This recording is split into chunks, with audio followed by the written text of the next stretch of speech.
to share my presentation. I do apologize.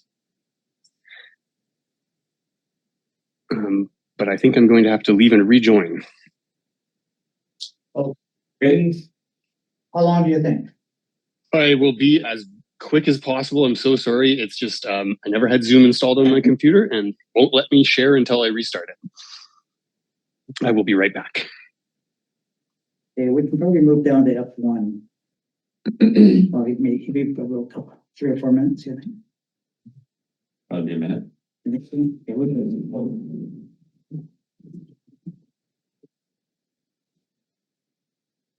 Okay, does this count on as 10 minutes? Sure. Sure.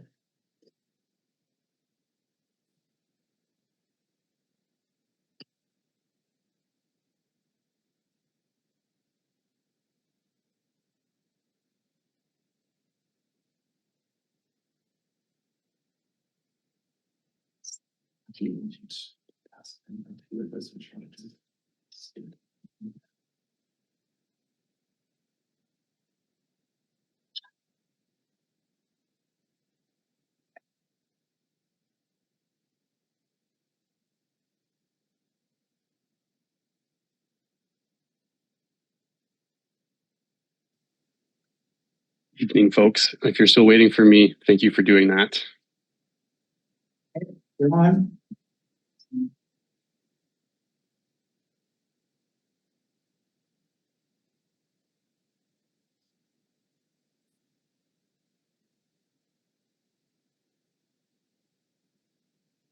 And is everybody seeing my screen okay? Yes. Thank you very much. Appreciate the confirmation there. And thank you and apologize for the slight technical delay there. My name is Theo Harvey. I'm the Energy Programs Lead for the City of Nelson. Pleasure to be here. I did intend to actually be there in person. Unfortunately, I've been a little unwell, so I had to do this remotely. But my intent for the evening is to provide you with an update and a bit of a preview on the Home Safe Central Kootenays program, which we are in the process of rolling out right now. This program is in the process of going live and it is becoming available for residents throughout the Central Kootenays. And so we want to make sure that you have information about the program, what it offers, what it can do for your residents, and what the steps are. Give you an opportunity to ask questions and make sure that you're fully informed as this is coming out. The first thing I'll just do is I'll address the fact that we have changed our name to Home Safe Central Kootenays. We used to be known as the Regional Energy Efficiency Program, or REEP for short. But it was a really good opportunity for us to pick a friendlier and easier to use name as we went out to market with a few new offers. So we decided to rebrand as Home Safe Central Kootenays, which was a really good opportunity for us to reinforce that this program is available for members, for residents of the RDCK and all the municipalities within it. There's always been a little bit of hesitation from people outside of the City of Nelson, assuming that it's a City of Nelson only program, and that is not the case. It is a regional program. It's there for everybody. And we want to make sure that everybody knows that you can register for it. It's completely free. If you're in Nakusp, you are eligible for our program. There's no urban or rural requirements. There's no home type requirements in order to register and get basic access to our program. So the basic core service that HomeSafe offers is an energy retrofit support service. It's otherwise sometimes known as a concierge service. We're a program that helps people to navigate the home retrofit journey from start to finish. We connect people with useful information, connect people with different rebates, give them the knowledge that they need in order to access the different rebates and go after the retrofits that they are interested in. We give them information on what retrofits might achieve, what they could realistically expect out of that, and basically try to set them up for success. We know that retrofitting a home is complicated and it's stressful, it's time consuming, and it's expensive. So HomeSafe kind of comes in to try and make it as cost effective as possible and as well, reduce the stress as much as possible. So our core service is easily described as kind of like a matchmaking service. You would come into our program, explain to us your situation, what you're trying to achieve with your house, and we could match you to the available incentives that are already out there in the ecosystem. We have a really good understanding of what's out there and how to get those rebates. So you can explain to us your situation and we can align you with what's already available in terms of incentives. And then we come out with our new offers, which we get to layer over top of those existing incentives. So we have two new features that we're rolling out with the Home Save program. The first is a retrofit rebate. This is the first time that we're able to offer a rebate directly from the program. So it's very exciting for us to be able to do this. It's in the world of energy efficiency and retrofit rebates, there's two broad kinds of rebates. There's the single measure rebate, which is what most people are going to be familiar with. That's, I want a new window. I'm going to install a window of this type that meets these qualifications. I will get a rebate for one window. The other kind of rebate that's out there in the wild is bonus rebates. And that's what this is. This is a bonus rebate. Bonuses are best when they're additive or added on top of existing rebates. The concept is that we already have access to a fairly robust ecosystem of rebates that cover pretty much every retrofit that you might want to take and tackle. And our program is already very effective at getting people into those rebate streams. What we want to do is go to the next level. So what we did was we introduced this bonus rebate, which is a performance-based rebate. So what we're doing is we're measuring your house's energy efficiency before and after your retrofits. And if you are able to achieve a 20% reduction in your household's energy usage, then you can get $2,500 rebate from us. If you're able and interested to go further and get a 50% or greater reduction, then we have a $5,000 rebate for you. There's quite a lot of work that is involved in getting a 50% reduction in your energy usage. It's not exactly, easy to get this, but it is intended to incentivize people to look at what options they have to add a few more smaller retrofits here and there, maybe do some insulation, maybe do that extra window in order to tip you over the finish line into a higher category. So as a bonus rebate, it does work best that way, but there are a few areas in which it can function as a standalone rebate. We didn't specify, we did not mandate that you have to use certain contractors or specific technology or specific retrofits. Our goal is that you simply make your house more energy efficient. So we're open to whatever retrofits are going to achieve efficiency gains for you.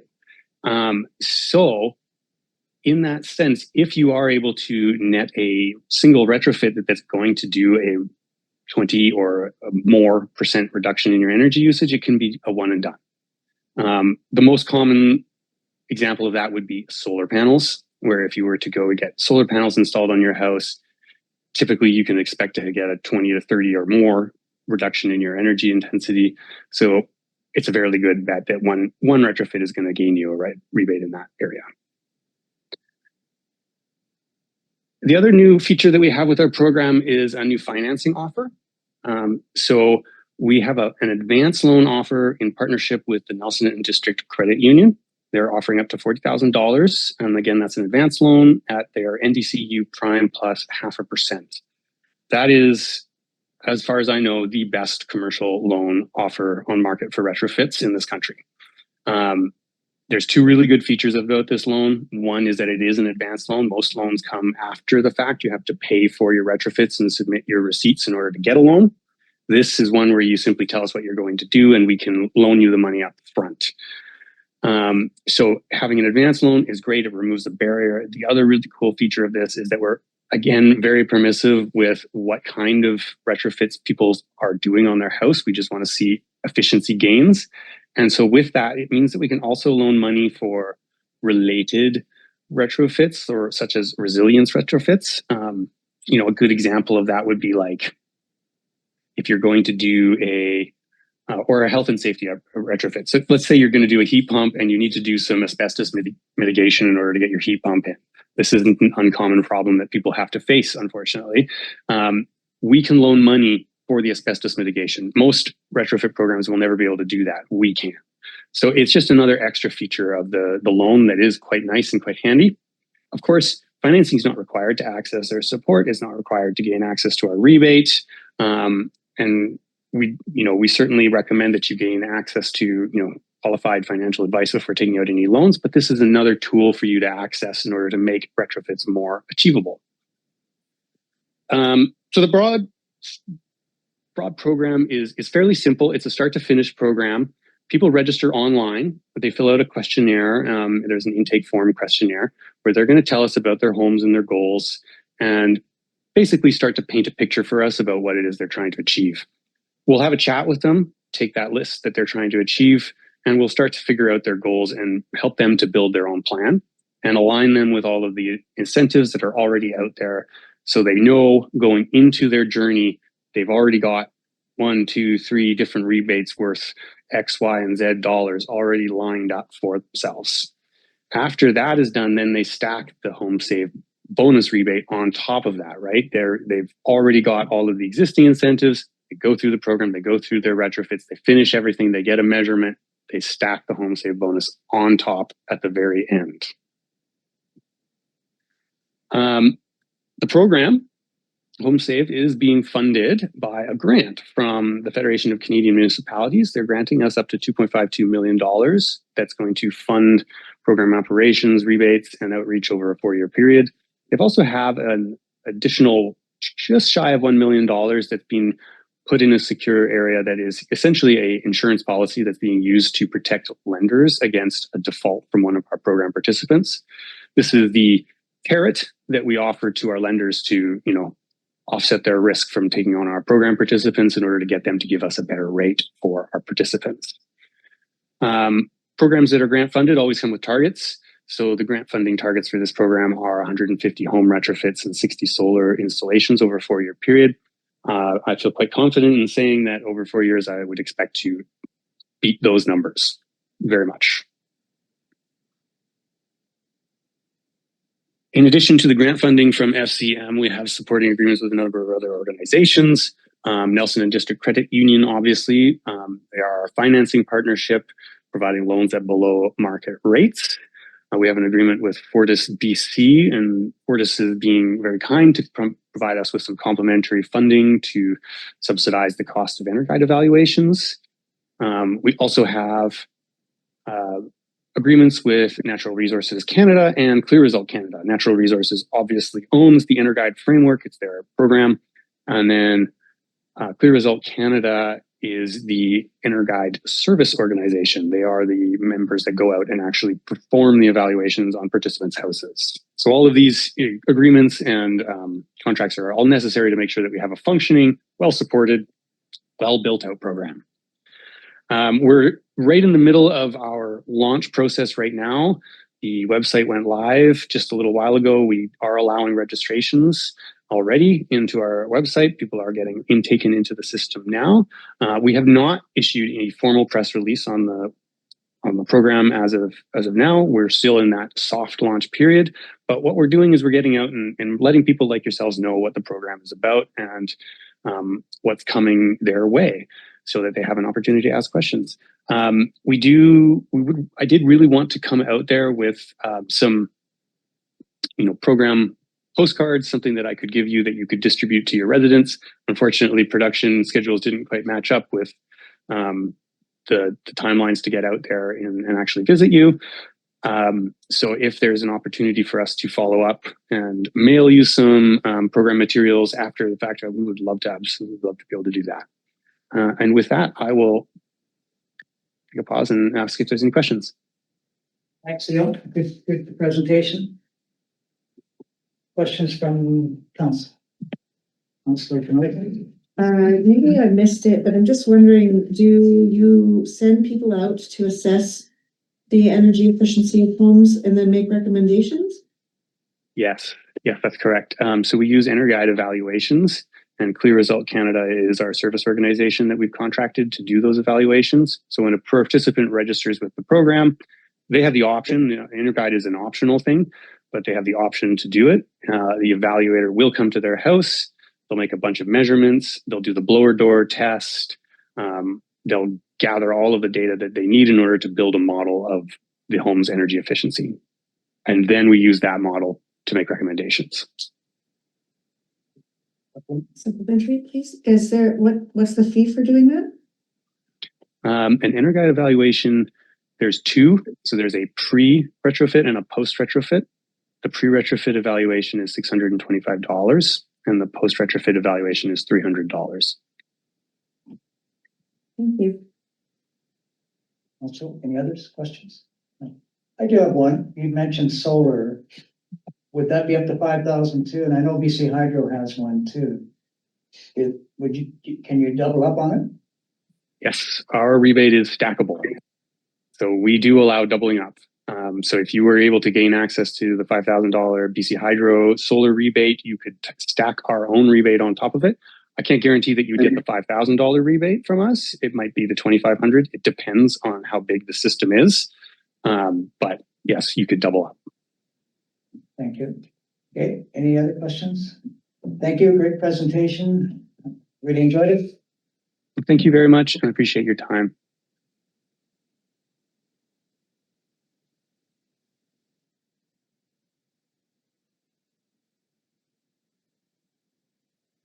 Any other questions? All in favor?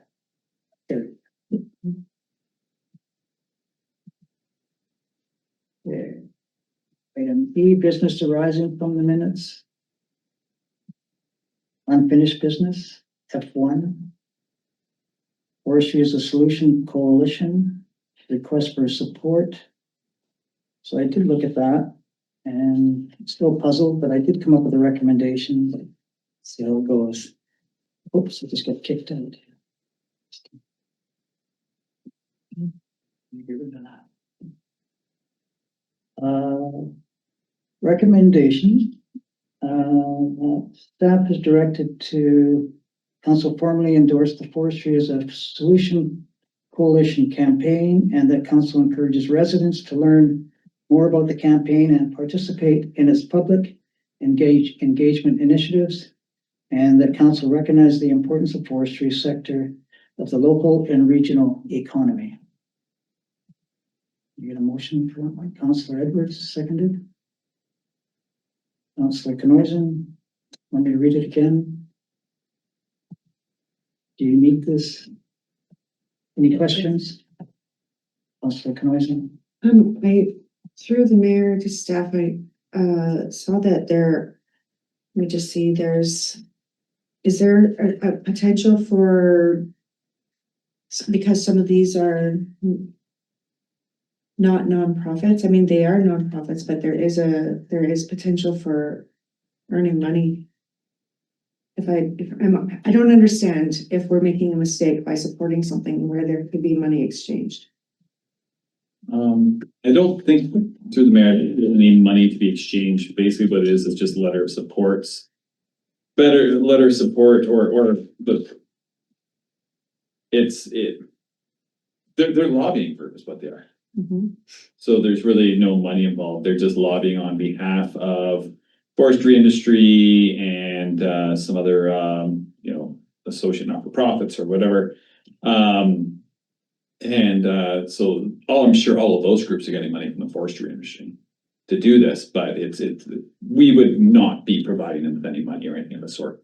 So, it's supplemental, endorsing that recommendation that the mayor made would not be a conflict of interest. And I'm just gonna read this part right here. Consist of forest service industries and businesses that profit from the policy change and lobbying, et cetera, et cetera. So in supporting it, there's no conflict of interest. So I think you might be not meaning conflict of interest. Conflict of interest is dealing with if there was anybody here getting pecuniary interest out of it. Right. I think you're referring to is whether or not we're violating the community charter by providing an unfair advantage to one business over another. That's what I'm saying. So in theory, I don't speak for council, but my guess is any business that would come forward to council asking for a letter of support in order to enrich our local economy is something that you would probably consider for just about any business. Thank you.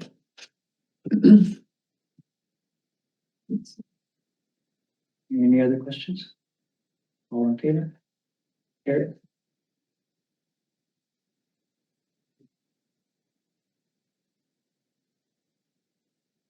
F2, draft waterfront master plan approval. Recommendation that the Nakusp waterfront master plan be approved as presented. Can we bring that one forward? Councillor Edwards, seconded.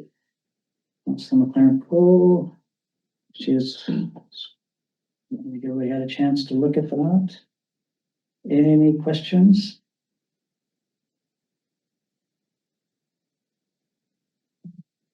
Just bringing it up, taking one. Mr. Wickman. Will they presenting? The mayor and staff? Yes, Mr. Mayor, we have a presentation from the consultants. Oh, I'm sorry. On this, so they'll be able to present the master plan to council. Oh, cool. Okay, I apologize. Oh, it does say the Nakusp Council presentation down below. Okay, I apologize. I didn't see that. Okay, thank you. Hi, everyone. I will share my screen. And just let me know when you can see it. You see it? Okay.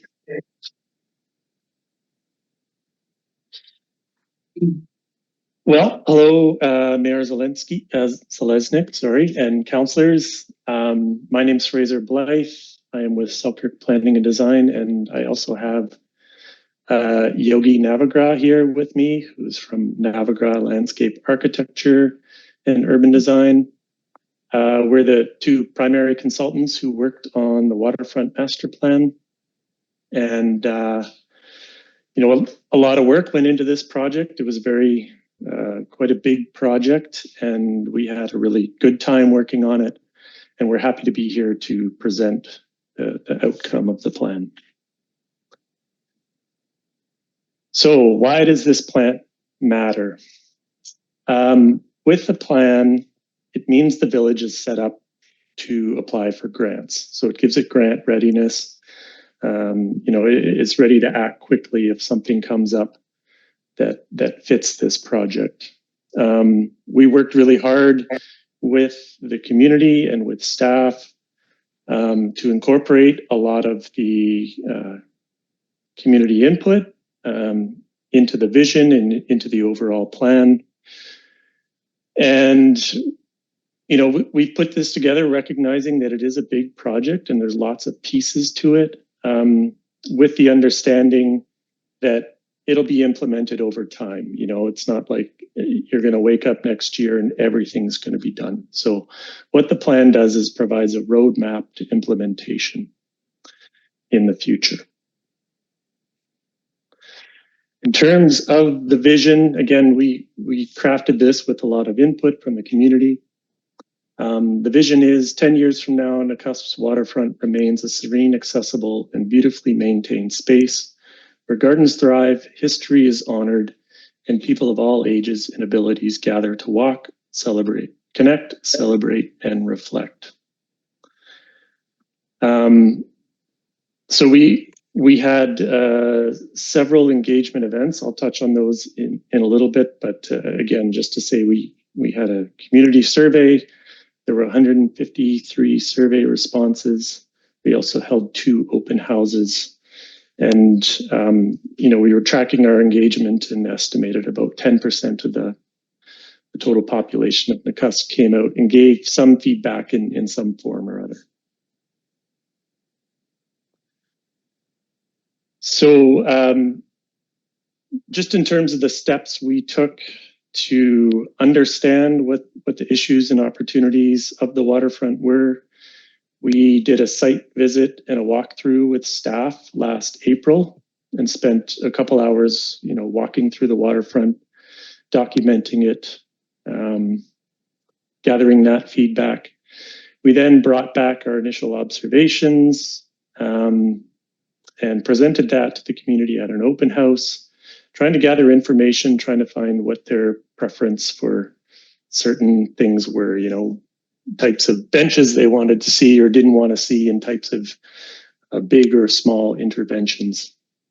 We took that back and used it to craft the plan, which we presented at a second open house last October. And the key messages we heard were really about developing and enhancing gathering and social spaces, so places where people can come and gather and spend time either with friends or family. Better accessibility, so this was the #1 priority. on the community survey. It was really important to your community. Marina improvements, again, very high level of support for seeing the marina continue. And just considering maintenance and landscaping, and that's maybe more from a staff perspective, just making sure that we're not trying to overburden staff with too high of maintenance cost in the future. The plan doesn't live on its own. We also incorporated other plans into the waterfront master plan, in particular the active transportation plan. So there's some trail connections we integrated there. The signage and wayfinding plan, which you would have seen in the rendering. So incorporating the different sign standards where proposed in that plan. And the official community plan had some kind of visioning images and policies around what should happen at the waterfront. So we've incorporated those as well. This is an overview of the master plan. It's, as I mentioned, there's a long list of things on there, roughly 26. And again, not all this is gonna happen all at once. It means that the community can focus on pieces that matter most and kind of pick away at this over time. Generally, the master plan, I'll get into a little bit more about the areas, but there's kind of the existing beach on the west end that has kind of a different character and feel, the existing gravel beach. And the central waterfront, which kind of stretches from roughly midway through from 6th Ave all the way over to 2nd, and then the east end, which is around the marina in that entrance there in the boat launch. As mentioned, we identified 4 character districts. So the West End beach area, gravel beach and garden areas, the central waterfront, the marina and West End. In terms of what we have brought or what we designed into the plan, the West End, we've added that new pathway connection from the existing pathway along the waterfront. And we've designed it in a way that it curves and creates different spaces that allow for things like fire pits and barbecue pits and lounging greens. So again, those social spaces where people can gather and meet. We also identified the need for new washroom and change rooms at the waterfront. And we've included platform swings at what we're calling Sunset Point. So it's a spot to sit in and kind of enjoy the sunset looking towards the west. Around the gravel beach, again, that pathway connection connects around the Japanese garden. So that provides a ramp link all the way from the marina, all the way to the west end of the beach, which again, we heard that accessibility was really important for the community. So we're integrating that along with the covered viewing deck. And one thing we heard at our engagement was that if we cover this deck, it would be a great place to run swimming lessons out of at the beach. So that's one of the changes we made after our open house. And we presented a plan at the open house to change the gravel beach. And again, during that feedback, we heard that some people like the different option, and the preference was to keep that as is, to offer something different for different people. As well, we've added a washroom just off 6th Ave. And this is kind of the midway point on the waterfront, which again was identified from the community as something that would be desirable. And we talked about mini event space. And so I've designed in a garden wedding platform area. It's a flexible space that could hold different events at that 6th Street location as well. And the washroom would, again, help service that. In the central waterfront, this is probably our biggest intervention. So we were trying to find ways to expand the seating areas and the meeting areas, trying to understand the challenge of the concrete wall that is in the central waterfront. And so we've developed a proposal for a retaining wall with a grass lounge. And what this does is it levels the ground a bit more. So it's not flat, but it's not quite as steep as the existing concrete face. And it means that it creates comfortable spaces for, again, lounging, looking out over the water. We've moved the railing down to that retaining wall. So as you're walking along the pathway, you're able to look out at the water and enjoy it. We've also added those kind of big lounging benches, which are, again, a nice feature for meeting. We've left the Spicer Gardens untouched. Again, we know and we heard how much that means to the community, so that is staying as is. We also included cantilever picnic spaces that also are covered. So these would be spaces that could be used for dining or barbecue at 2 spots along that retaining wall.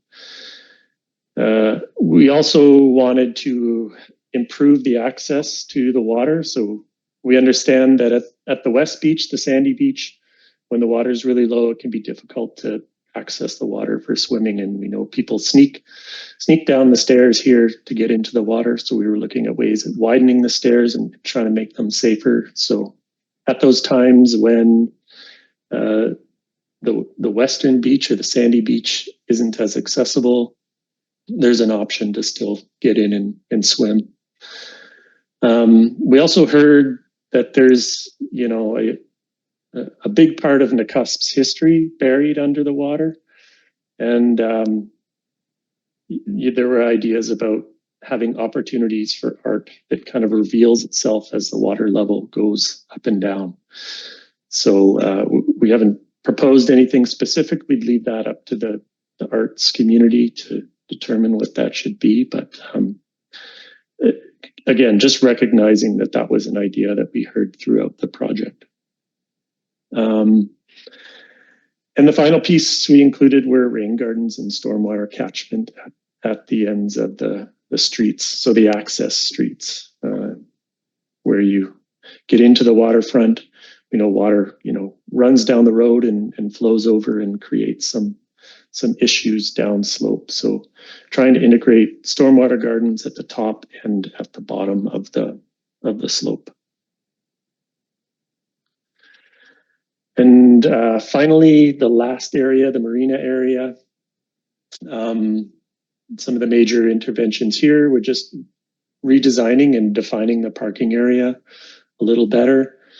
We want to point out there's no net loss of parking spaces with this redesign.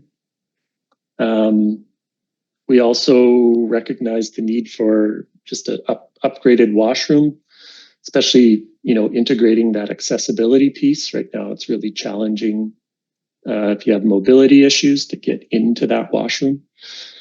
And we would integrate that with a boat rental facility and the opportunity to add other parts of that. So, information on the community or history. There's an opportunity to integrate with some of the local business, more of a high-tech approach where you could scan a QR code and order food from the local business and have it come down. So just providing opportunities for that kind of integration with the downtown. We've also included covered picnic areas in a small plaza. Looked at refurbishing the Marina Boardwalk to make it just safer to walk on. having a swimming deck at the end of the dock. So again, another swimming option. And also daylighting Powell Creek. So we know that there's some issues around Powell Creek currently, and the culverts collapsed. And so a lot of these communities now are starting to daylight those creeks and create a really nice natural amenity as part of their spaces. And we've also identified room for a boat washing station just off the boat launch ramp.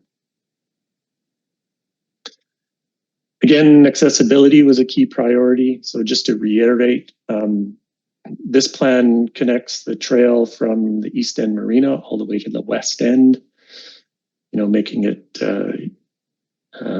viable for people in wheelchairs and with other mobility issues to get down there safely and easily. We've also integrated Moby mats for water access at the gravel beach. So again, allowing people with accessibility issues access to the water and a more stable walking surface, and those wider stairs down to the water, again, to make it easier to get down there and a little bit safer. In terms of the costs in the implementation, again, it's a big project, and we've tried to identify 8 phases, and we have a suggested phasing here. By no means do you need to follow it. This phasing can be flexible and change as grants become available. And again, we've broken this down into smaller costs. In the appendices with the plan, we've again broken down these costs in detail so you can kind of see what's happening at each phase. In terms of what that looks like on the plan itself, phase 1, again, proposed phasing, you can do it in whatever order you like, but phase 1 would be this area around the marina. Phase 2 would be creating the pathways down to the West End over here and installing the Moby mats to provide access to the water. Phase 3 would be the new washroom at the West Beach and at 6th Ave, along with the wedding pavilion.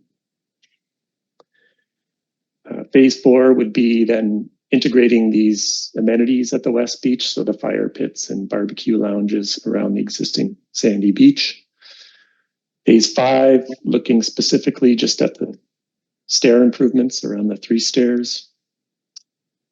And then phase 6 would be that bigger retaining wall piece, the central waterfront, roughly from 6th Ave to 2nd. And phase 7 would be the stormwater capture at the ends of the avenues running from Broadway. And then phase 8 is looking at the marina and dock improvements.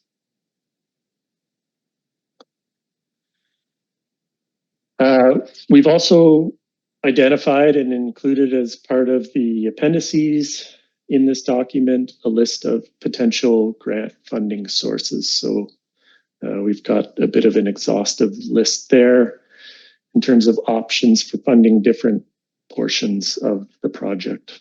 The cost estimates put the whole thing, everything at 6.9 million. And again, we understand this is a large amount, a smaller community. So the idea is that, council and the community can determine what the priorities are and what happens when as we move along. And with that, I'll put it back on council and the community to undertake this. Again, just to reiterate, Yogi and I had such a great time being in Nakusp, working on this project. It was a really fun project, and we really appreciate getting to work on this. With that, I will open it up to questions.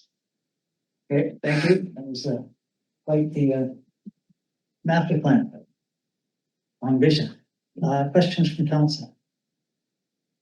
Councillor Knoyson. It's not a question, but I just wanted to thank you thoroughly. I feel like the voices of the residents of Nakusp have been heard and reflected in this master plan. And while I understand that it's going to take a long time to complete all the phases, I do wish that it could be done next year. It's so wonderful. Thank you.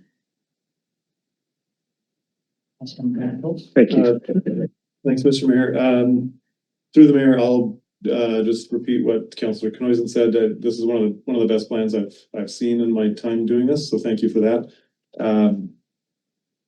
Yeah, appreciate the integration of all the different plans like signage and active transportation and the OCP and the community engagement, listing of the funding opportunities. I do have a couple questions though.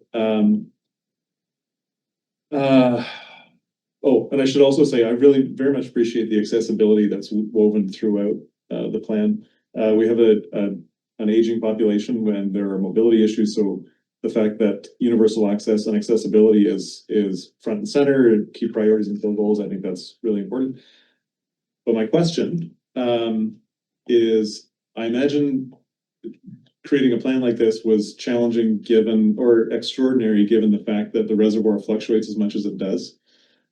Can you speak at all to the challenges we might face, how we might mitigate those? Because all the climate modeling that I've looked at is not ideal for keeping water levels high. So any thoughts on that would be greatly appreciated. Thanks. Yeah, I mean, the water level was definitely an actor in the plan.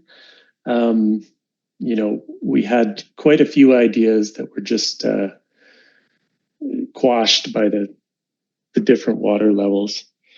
You know, we did speak with BC Hydro, or we reached out to BC Hydro and did get, you know, a little bit of feedback. But it's really tough because they manage the water levels and they determine where they're going to be. And so I think in terms of our approach, we just had to operate with the expectation that variability would be a part of the plan and would be a part of the design. As a resident from up the valley in Revelstoke, I was hopeful that the treaty negotiations would be kind of worked out and we'd have a bit more clarity on water levels. I know it's an issue in Revelstoke, and it sounds like Nakusp deals with the biggest variability in water levels of any community on the Columbia. So, yeah, I don't know that we can comment too much more on other than just to say that it was something that limited us in terms of what, you know, we thought the best solution would be. And so, you know, some of those strategies might include like the swimming dock off the marina, again, as a way to have that water access no matter what the water level.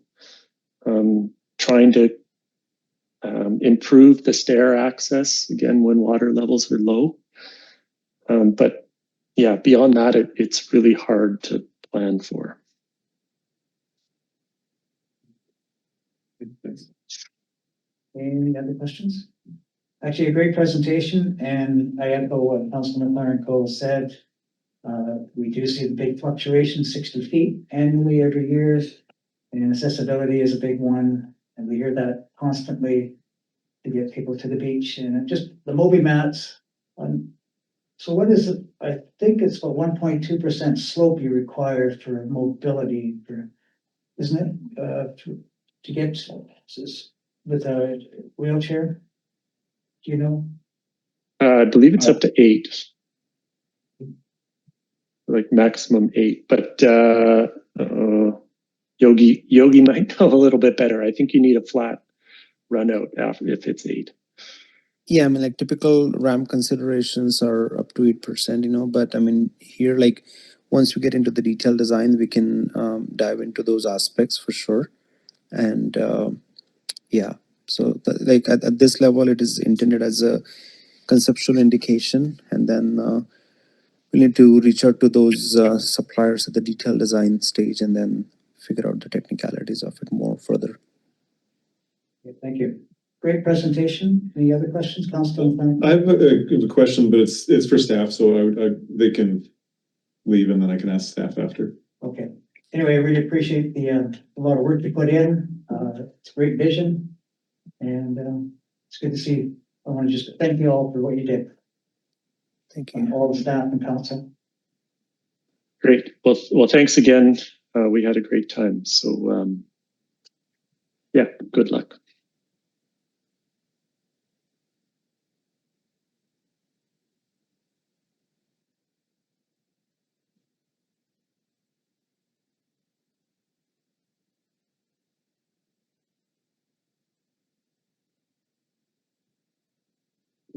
We are on F6, final operating budget. Mr. Mayor, can I just ask a quick question to staff about the Oh, yeah, water? this one stepped. Okay, go ahead. So through the mayor, I've just because the conversation about asset management and how we, like, if we could get a $7 million check tomorrow, we'd maybe be able to do all these things.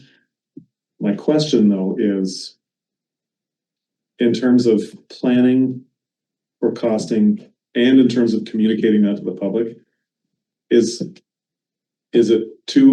onerous to have a policy around that for the village? For when you develop things, when you build things that, like, say something costs $1 million capital, but it's gonna cost 25 million over the course of its, like, is there a way to incorporate that in policy, or is that too much? Through the mayor, my understanding is, you know, we take a look at the asset, figure out the value or the replacement value is, and then you start setting aside money. We already have policies in place for asset management, so I could rope into that. The one thing to consider about the waterfront master plan or any development up at on the waterfront is that the existing waterfront as it is going to need to be rehabilitated. So it's best that if we're going to rehabilitate it, that we rehabilitate it to a degree that the public wants it to be, because now is the opportunity. Otherwise, meaning when I say now is the opportunity, what I mean is when you're going to redevelop the waterfront or repair infrastructure, that's the opportunity to do it. You wouldn't want to just all of a sudden do this and then have, you know, the infrastructure have to be replaced or vice versa. So, through the mayor, I appreciate that. And I think the second part of that question is there a way, and maybe this is just a professional suggestion, to incorporate that in staff reports for, okay, this is going to cost, this new item is going to cost this much, but it's going to mean, like, if we got a $7 million check to fund all these things, it's going to mean an increase in taxes. Like, every year it's going to cost an extra 2% or whatever it is to maintain or to put reserves away as a communications piece. Just a thought. There's a lot of factors in play. One of those factors, of course, is, you know, with a plan like this, it's conceptual. So we don't know exactly what it is that's going to be built. You know, we have an idea what is going to be built, but the end project could be somewhat different. So we would be, you know, potentially when we do individual sections of it, that's something that we could look at and see if that information is provided.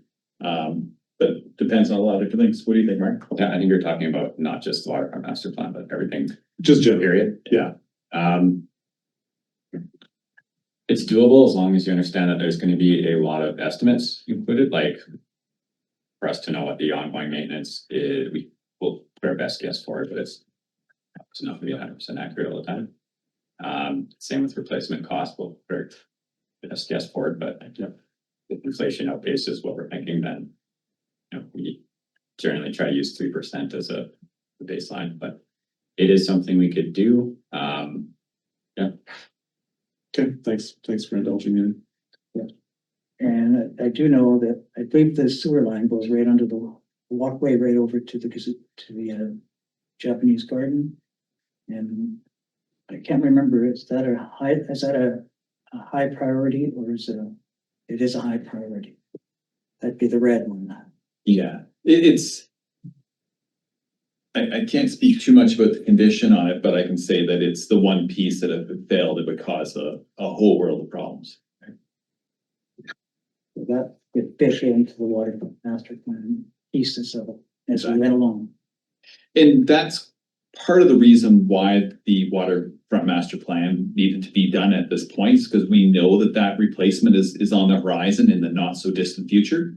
So it was important to be ready for having to rehabilitate the waterfront master plan rehabilitate the waterfront, because when that project happens, we want to be able to go for grants, and now we're grant ready.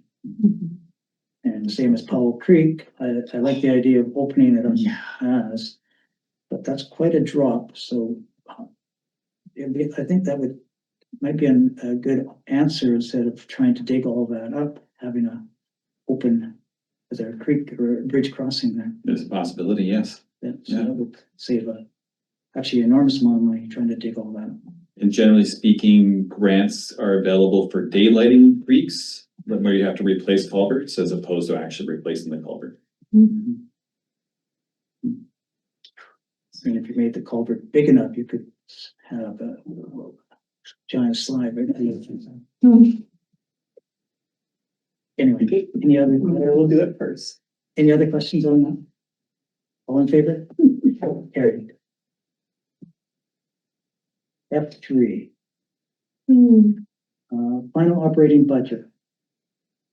So everybody had a chance to read this. We did talk about this in December. Recommendation that the 2026 operating budget in the amount of $6,690,706 be approved as follows. General $4,075,246. Operating, general operating water $758,575. Sewers $671,885. Hot springs $1.185 million. A motion to bring that forward. Councillor Edwards seconded. Councillor Clark-Cole, questions? I think the number was different in just the hot springs. I have 1.247. Oh, it's different here to here. It's different in the report than it is from the report number is correct. Report number is correct. So for hot springs, it would be 1,247,767,000. Sorry about that. Okay, so that can be amended in the recommendation. Yes, absolutely. Thank you. Yeah, thanks for bringing that. Questions? And actually, sorry, Mr. Mayor, but the total amount of the operating budget in the resolution is also incorrect. Oh. The total number should have been $6,753,473. Okay. Can I move that to be amended? Yeah. Okay. Okay. All right, thank you. Any questions on it? Okay.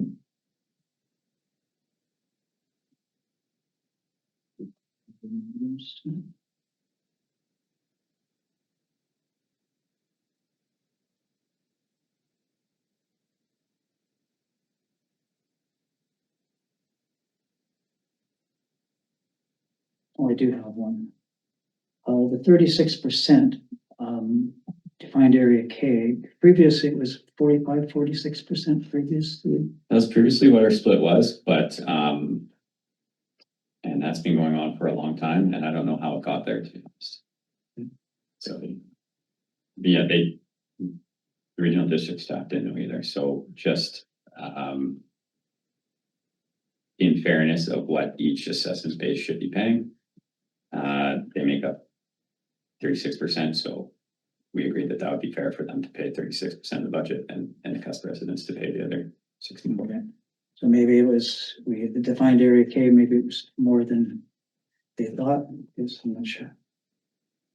No, I honestly, I couldn't tell you where it came from. It's just something that's been carried on forever, and then it didn't come up till we were looking at the agreement here.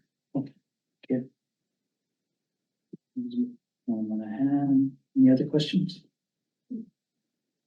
favor? Carried. F4, 2026 final capital budget. These all correct? Yeah. Recommendation that the Oh, 2020. no, Oh, sorry, there is an error. $3. It's $3 on the sewer capital. It should be $1,124,687. But the total's correct. But the total is correct. okay. Recommendation that the 2026 capital budget in the amount of $3,677,638 be approved as follows. General capital, 1.857223. The water capital, you say that for me again? What should it be? System and sound. The sewer capital, sewer. $1,124,687. And water capital, 418, 427. Hot Springs capital, 277,291. Have a motion to bring that forward. Councillor Canoisan, seconded. Councillor McClellan. Questions? Councillor McClellan. No, it's a kind of a joke question, but are we gonna actually build the entryway here? This year? Through the mayor, we are talking to the new fire chief about that, as a matter of fact. And I have a feeling that it is going to happen. Okay, thank you. I'm sorry, I missed the, what Councillor McClellan said. The entrance to this building. Oh, okay.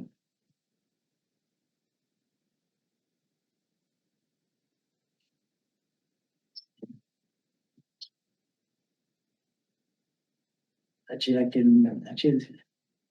the Rotarian hired a fellow that may be very interested in doing this, the maintenance fellow, so. Any other questions? Councillor Canoisan.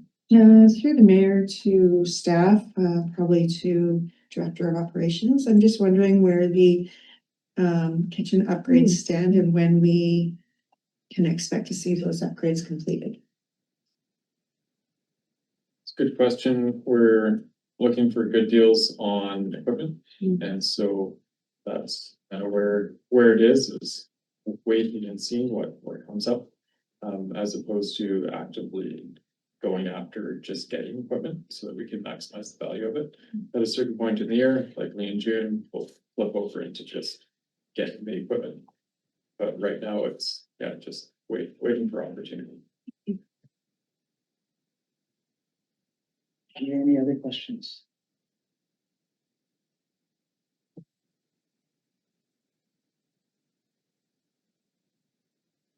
Okay.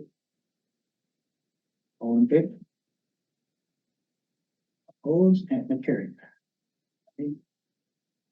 Monthly reports, none. Motions arising from reports, none. I1, fees and charges bylaw amending bylaw number 761.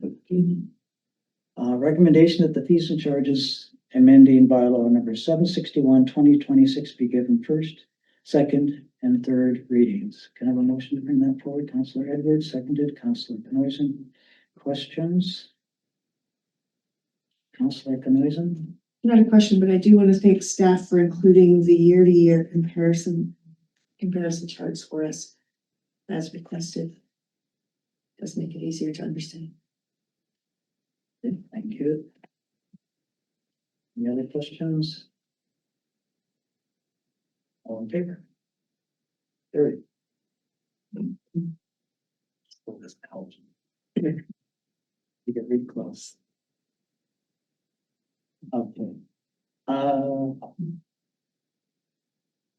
New business, J1. COVID-19 safe restart. Recommendation that council authorize staff to transfer $103,330 from the COVID-19 safe restart grant for local governments for eligible expenditures in 2025. Motion, please. Councillor McLaren, seconded. Councillor Edwards. Questions? Councillor McCormick. Thanks, Mr. Mayor. Through to staff, I would just ask, I guess, two questions. And one is, how are we going to do, we've had this money for a while. We've been bleeding this account for a while, for several years now, a few years. How are these facilities and departments going to do without this kind of top-up funding? And then on the other side of this, next year, how are we going to handle the lack of erstwhile revenue? Yeah, so overall, we're still running surpluses without this revenue. It's not like, it's not pulling us out of a deficit or anything. Just generally trying to find any budgeted revenue that wasn't collected, in the budget every year and using it up. So it's not really make or break for us not having this.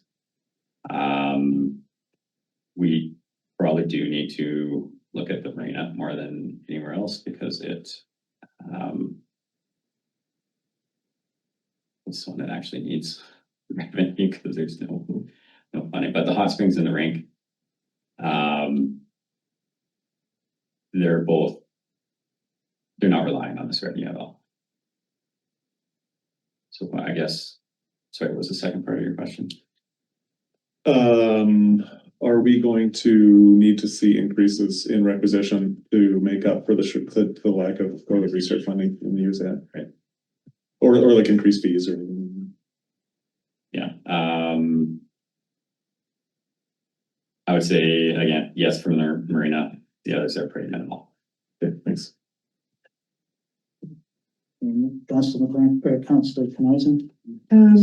Premier, in response or in a question in regards to the question that Councilor McLaren just asked. So you said that those items are not really in a deficit, so except for the marina. And maybe I'm just throwing this thought out there, but could all of that funding not go to the one project, or does it have to be separated that way? It can only be used for budgeted revenues that weren't collected. So there's a maximum amount that we can take. So those all, yeah, they're short of what we budgeted for. So that's, yeah. Thank you. Yeah. Any other questions? No. All in favor? Carried. J2, license of operation. Recommendation that the administration be directed to enter a license of occupation agreement with the Alpenflow Mountain Escapes to allow for the offering of commercial guided hiking services within the Nakusp, within and across the Nakusp Hot Springs lands. Can I have a motion to bring that forward? Councilor McLaren, seconded. Councilor Kanoizen. Questions? Councilor McLaren. Thanks, Mr. Mayor. I'm just curious about, like, I appreciate the need to formalize this and to cover ourselves for liability, but for the relatively small amounts of money, and I guess through the staff, is it worth the paperwork? If that makes sense. Through the mayor, it is. You want to have a license of occupation agreement to make sure that it's understood their obligations and our obligations. Okay. It's the fee of $10 is only going off of what council decided for a previous license of occupation, which actually is also coming up again today for renewal. Mm-hmm. So we felt it was only fair that if one group is getting the land for $10 a day, that would only make sense to allow anyone else who asked for a similar thing to give them the same, provided that, of course, that their offerings are not creating a liability or causing issues. Mm-hmm. A license of occupation is a good agreement because it sets out what they have to provide in terms of insurance in order to protect the village. And if they were, say, to not have that insurance, this is the tool that you pull away so that they're no longer able to operate on village land, and it would be considered trespass at that point. Okay, thanks for clarifying that. Any other questions? Do you have one? What would they require the minimum? 2 million? Yes, so 2 million is what we deem to be required for that. 2 million is really the minimum that's put within our policy for these types of agreements. Having been a member of the Association of Canadian Mountain Guides myself, I can attest to the fact that the person operating this is of the highest caliber when it comes to training. Further, the the scope of their practice that they're providing on our land is about as low impact and low risk as you can possibly get. They're not driving vehicles, you know, they're not scaling, you know, mountains with ropes or anything like that. This is very flat ground, low impact, and something that's accessible for everyone. So, you know, from my professional and my former professional review of this, this is that's an appropriate level of insurance. Thank you. Any other questions? All in favor? Carried. J3, request from the RBCK.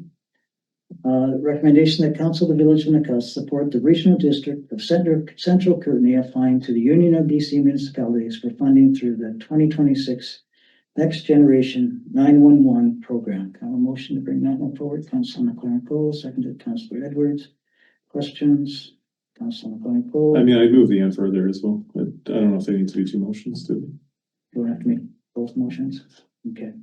Okay, thank you. And further, that the Village of Nakusp approves the Regional District of Central Kootenay to apply for, receive, and manage the grant funding on its behalf for the proposed regional NG 911 readiness project. Can I have a motion, please? Councilor McLaren, seconded Councilor Edwards. Questions? All in favor? Carried. J4. Development permit exemption, that the development permit exemption request submitted by Jill and Steve Lemke for 302 Broadway Street West to allow installation of a double glass door on the side of the building facing 3rd Avenue Southwest be approved. Can I have a motion to bring that forward? Councilor McLaren, seconded. Councilor Edwards. Any questions? Councilor McLaren. No, just pointing. I just wanted to say that I appreciate the work that's been done on that building, and I find it very aesthetically pleasing, so thank you to the owners of that building. Any other questions? All in favor? Carried. J5. Recommendation that staff be directed to renew the non-exclusive license to occupy for the use of specific municipal park areas to Apple Grove Nature School for a fee of $10 per day. Can I wish to bring that forward? Councilor Nelson, seconded. Councilor McLaren. Questions? To the staff, I didn't read it all. Do they do this every weekend, or when do they do these? I'm not sure. I'm sorry, Your Worship, but I was not a part of this report, so I don't know. This came in after I went on vacation. Sorry, I think they used it a total of about 5 or 6 times last year. Okay, thank you. Any other questions? All in favor? Carried. J6. Air Lakes Youth Baseball Association Agreement. Recommendation that staff be directed to enter in an agreement with the Arrow Lakes Youth Baseball Association for the use of the Kathy Peterson Ball Field from April 7th to June 9th, 2026 for a total of $192.30 plus GST. Can I motion to bring that forward? Councilor Edwards, seconded. Councilor Canoisan. Questions? The staff. Sorry, Mr. Mayor, but can you just amend that? Because it's supposed to be $192.30 plus GST per use. As the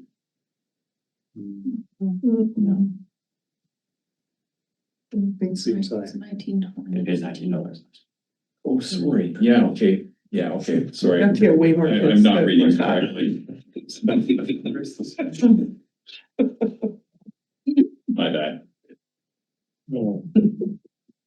Thank you. I was seeing the 19. Yeah.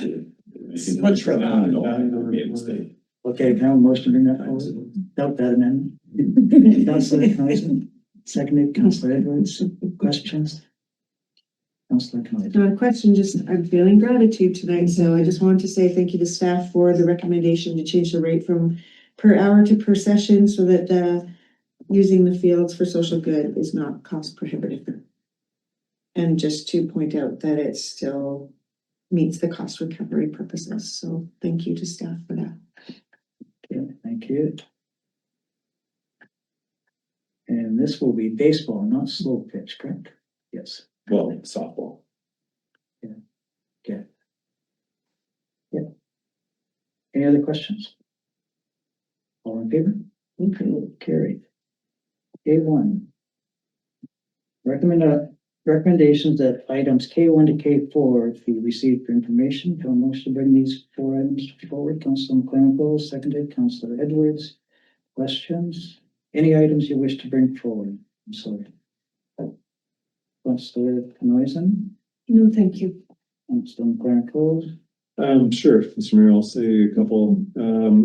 K3 is understanding the building permit process in the regional district. I encourage anybody who's wants to build anything to follow this link. I wish it were more colorful and looked a little more engaging, but so be it. And then just on K4, which is a letter from town View Royal. I only bring this up because they have a bunch of issues with several pieces of provincial legislation, and I would just highlight Bill M216, which is a Professional Reliance Act, as it's making its way through the BC legislature. Despite all indications otherwise, or assurances otherwise, it's still going through, and it's through second reading and it's at committee stage. And I would just encourage people to get in touch with if they believe, like almost every single person in this province, that it should not go through, please get in touch with your MLA. And look to the UBCM response, because the UBCM president wrote a very strongly worded opinion piece about it. So I encourage people to look that up. And anyway, yeah, thanks. thank you, Councilor McLaren, actually, Councilor Edwards. So thank you, Mr. Mayor. I must apologize for my slackness, but I've been very busy at work and I haven't followed that. Can you please explain a little bit what that bill is? Sure. Just briefly. It was really bad. So Through the mayor, basically it's a private member's bill. So it's not a government bill, although it was a government MLA who tabled it. And it is, well, I'm sure there's more than I'm going to say, but the contentious part is that any registered professional, and I'm going to look to staff here to correct me if I'm wrong, any registered professional that makes a determination on a development would automatically bypass municipal review. So if a professional engineer or any other qualified professional said this meets certain needs, then it would never get to planning staff and it would just have to be accepted. So I think there were over 70 submissions from local governments to the province saying, please don't do this. And professional associations have said this is absurd. And there are political reasons, I think, maybe, that are why they don't want to not support it, the current government. Anyway, but anyway, I would look into it. Thank you, Councilor McLaren, and I believe the CEO wrote a letter too. Yeah. Yes, I read up on the UBCM letter. It's a good letter. And I think we're all shocked that it's made it as far as it has. There's so much opposition. You see it everywhere I read it. It's major concern, especially if you just have an engineer or somebody pass it without any village public input. It could be very open public meetings and with bypass all of them. So. Yeah, anyway, I agree with that 100%. Any other items? All in favor? Carried. No items to be moved. In there. Action items. Notice of motion.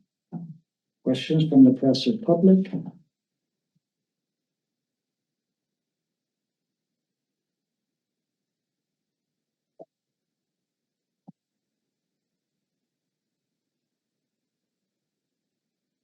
Any questions from the gallery?